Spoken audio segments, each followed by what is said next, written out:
Selamat datang di perjalanan waktu kita menuju masa lalu, tepatnya 2 juta tahun yang lalu. Pada era ini, bumi sangat berbeda dari yang kita kenal sekarang. Ini adalah zaman Pleistosen, periode di mana alam menguasai segalanya. Mari kita jelajahi dunia yang dipenuhi es, hewan raksasa, dan manusia purba yang mulai muncul. Bersiaplah untuk memasuki zaman es. 2 juta tahun yang lalu, bumi berada dalam cengkeraman zaman es. Sebagian besar belahan utara dan selatan tertutup oleh lapisan es tebal, mencapai ketebalan hingga beberapa kilometer. Permukaan laut jauh lebih rendah daripada sekarang, karena air terperangkap dalam gletser raksasa. Ini menyebabkan daratan yang sekarang terendam, seperti Selat Bering, menjadi jembatan darat yang menghubungkan Asia dan Amerika Utara. Iklimnya sangat ekstrem. Suhu global jauh lebih dingin, tetapi tidak semua wilayah tertutup es. Di daerah Khatulistiwa, hutan purba masih tumbuh subur, menyediakan habitat bagi berbagai makhluk hidup. Namun, perubahan iklim yang drastis sering terjadi, menyebabkan fluktuasi antara periode glasial dingin dan interglasial hangat. Di tengah lingkungan yang keras ini, hewan-hewan megah menjelajahi bumi.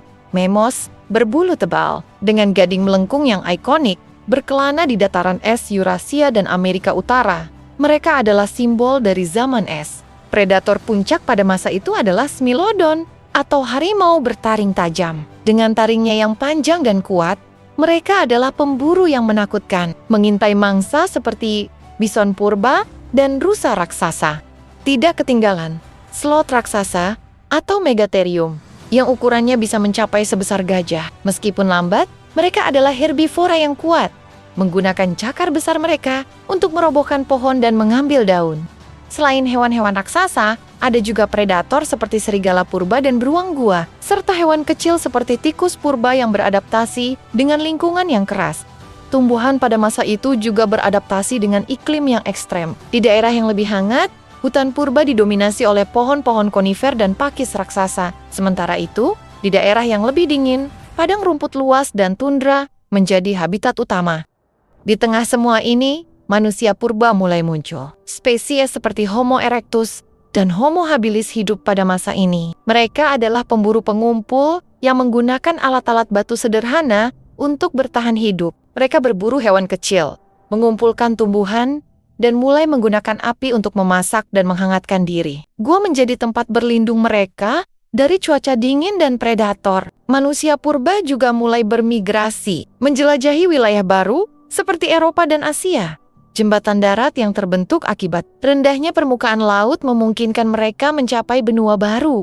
Namun, zaman es tidak berlangsung selamanya. Sekitar 10.000 tahun yang lalu, bumi mulai memasuki fase pemanasan global alami. Gletser raksasa yang pernah menutupi sebagian besar belahan utara dan selatan mulai mencair secara perlahan. Air yang terperangkap dalam es mengalir ke lautan, menyebabkan permukaan laut naik secara signifikan. Ini mengubah lanskap bumi secara dramatis, menghilangkan jembatan darat seperti Selat Bering, dan memisahkan populasi hewan serta manusia purba. Perubahan iklim ini berdampak besar pada ekosistem. Banyak hewan raksasa, seperti memus berbulu tebal, harimau bertaring tajam, dan sloth raksasa, tidak dapat beradaptasi dengan cepat. Sumber makanan mereka berkurang drastis, karena padang rumput luas berubah menjadi hutan, dan suhu yang lebih hangat membuat mereka kesulitan bertahan. Akibatnya, satu persatu, hewan-hewan megah ini punah, meninggalkan jejak mereka dalam fosil dan cerita prasejarah. Namun, tidak semua makhluk hidup mengalami nasib yang sama. Manusia purba, dengan kecerdasan dan kemampuan adaptasi yang lebih baik, berhasil bertahan. Mereka mulai berburu hewan yang lebih kecil, mengumpulkan tumbuhan, dan menggunakan alat-alat yang lebih canggih. Api yang telah mereka kuasai menjadi senjata penting untuk menghadapi cuaca dingin dan memasak makanan. Kemampuan beradaptasi ini menjadi kunci bagi kelangsungan hidup mereka. Selain itu, manusia purba juga mulai bermigrasi ke wilayah baru. Dengan mencairnya es, mereka menjelajahi daerah-daerah yang sebelumnya tidak dapat diakses. Mereka menyebar ke seluruh penjuru bumi, dari Eropa hingga Asia, dan bahkan mencapai Amerika melalui jembatan darat yang masih tersisa. Migrasi ini menjadi awal dari penyebaran manusia modern ke seluruh dunia. Meskipun hewan-hewan raksasa telah punah, jejak mereka tetap hidup melalui fosil-fosil yang ditemukan oleh para ilmuwan. Fosil mamut, harimau bertaring tajam, dan sloth raksasa memberikan gambaran tentang kehidupan di zaman es. Sementara itu, artefak manusia purba, seperti alat batu dan lukisan gua, menceritakan kisah perjuangan dan kecerdasan mereka.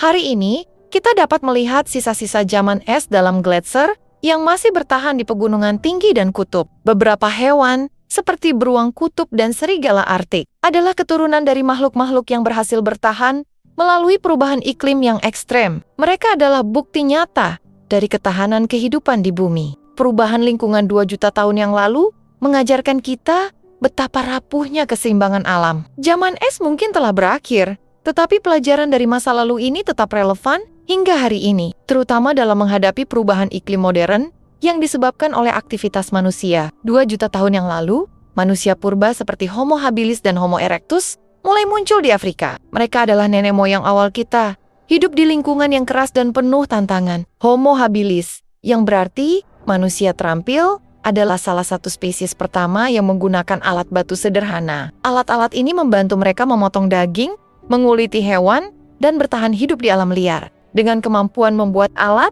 manusia purba mulai mengembangkan keterampilan bertahan hidup. Mereka berburu hewan kecil, mengumpulkan tumbuhan, dan memanfaatkan sumber daya alam di sekitar mereka. Ini adalah langkah pertama menuju dominasi manusia di bumi. Sekitar 1,8 juta tahun yang lalu, manusia purba seperti Homo erectus mulai bermigrasi keluar dari Afrika. Mereka menjelajahi wilayah baru, menyebar ke Eurasia, Asia, dan bahkan mencapai pulau-pulau di Asia Tenggara. Migrasi ini dimungkinkan oleh perubahan iklim dan terbukanya jembatan darat akibat rendahnya permukaan laut selama zaman es. Dalam perjalanan mereka, manusia purba menghadapi tantangan besar, seperti cuaca ekstrem predator buas dan persaingan dengan spesies manusia purba lainnya. Namun, mereka berhasil bertahan dengan mengembangkan strategi baru, seperti tinggal di gua-gua untuk berlindung dan menggunakan api untuk menghangatkan diri. Salah satu penemuan terpenting manusia purba adalah penggunaan api. Api tidak hanya memberikan kehangatan di tengah cuaca dingin zaman es, tetapi juga memungkinkan mereka memasak makanan. Memasak, membuat daging dan tumbuhan lebih mudah dicerna, memberikan lebih banyak energi dan nutrisi bagi otak yang sedang berkembang. Selain itu, manusia purba mulai mengembangkan budaya. Mereka menciptakan seni, seperti lukisan gua yang menggambarkan hewan buruan dan kehidupan sehari-hari. Artefak seperti perhiasan dari tulang dan cangkang menunjukkan bahwa mereka mulai memiliki pemikiran simbolis dan spiritual. Namun, tidak semua spesies manusia purba berhasil bertahan. Sekitar 300.000 tahun yang lalu, Homo sapiens atau manusia modern mulai muncul di Afrika. Saat mereka bermigrasi ke Eropa dan Asia, mereka bertemu dengan spesies manusia purba lainnya, seperti Neanderthal di Eropa dan Denisova di Asia. Neanderthal adalah manusia purba yang tangguh, dengan tubuh kuat dan otak besar. Mereka telah hidup di Eropa selama ratusan ribu tahun, beradaptasi dengan lingkungan yang dingin. Namun, ketika Homo sapiens tiba,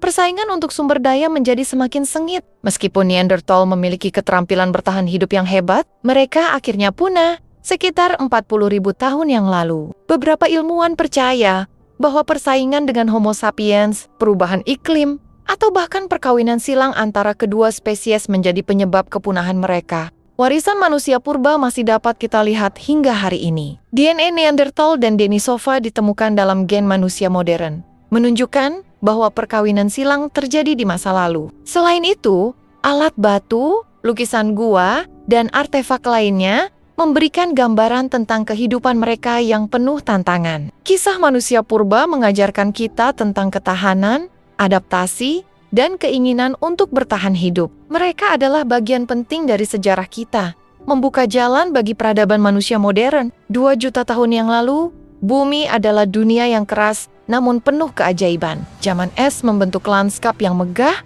dan hewan-hewan raksasa menjelajahi planet ini. Manusia purba, meskipun kecil dan rentan, mulai menapaki jalan menuju peradaban. Hari ini, kita dapat melihat kembali masa lalu ini sebagai pengingat betapa dinamisnya planet kita. Terima kasih telah bergabung dalam perjalanan ini. Sampai jumpa di petualangan waktu berikutnya.